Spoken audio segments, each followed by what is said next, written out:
Think about the last time you asked for something and the answer was a flat no.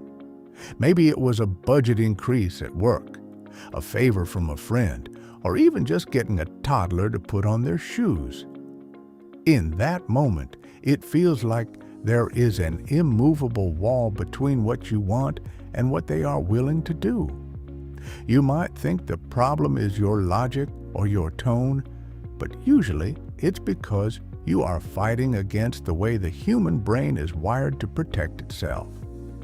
We often treat persuasion like a battle of wills, but true persuasion is actually the science of removing the friction that stops people from saying yes.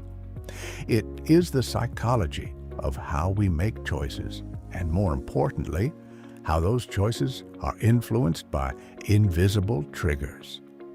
When you understand these triggers, you stop pushing people and start positioning your request so that yes becomes the most natural, comfortable response for them to give.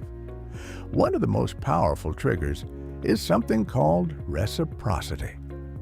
This is the deeply ingrained human need to give back when we receive something first. It's why you feel a sudden obligation to buy a gift for someone who unexpectedly gave you one. In the psychology of persuasion, this means that if you provide value, information, or a small concession before you ever make your big ask, the other person's brain begins searching for a way to level the scales by agreeing with you. Then there is the concept of social proof. We are social creatures who look to a herd to decide what is safe and correct. If you can show that other people, specifically people like them, are already saying yes, their internal alarm system shuts off. They stop asking, "Is this a mistake?" and start thinking, "I don't want to be the only one left out." You aren't forcing them. You are simply showing them a path that has already been cleared by others. But even with proof, people hate feeling pressured or trapped. This brings us to the principle of scarcity and urgency. When we believe an opportunity is limited, or that we might lose the chance to choose, our brain shifts from logic mode into action mode. We don't want to lose our freedom to have that thing.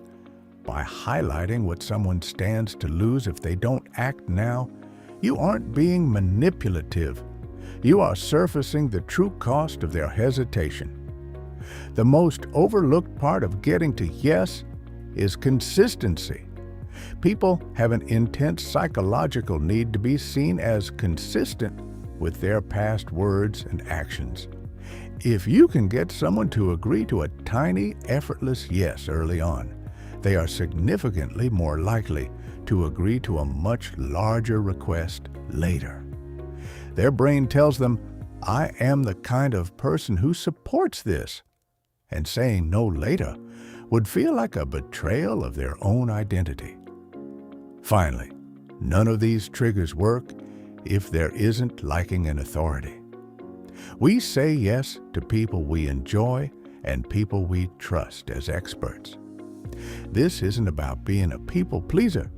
It's about establishing that you are on the same team. When you demonstrate that you understand their problems and have the expertise to solve them, the wall of resistance vanishes. You aren't getting them to do anything, you are leading them to a conclusion they feel good about reaching. Understanding the psychology of persuasion means you stop seeing no as a rejection of you and start seeing it as a signal that a psychological need hasn't been met yet.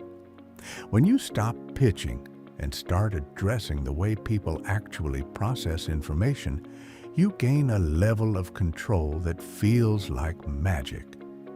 You realize that yes wasn't something you had to fight for. It was the door that was waiting for you to use the right key.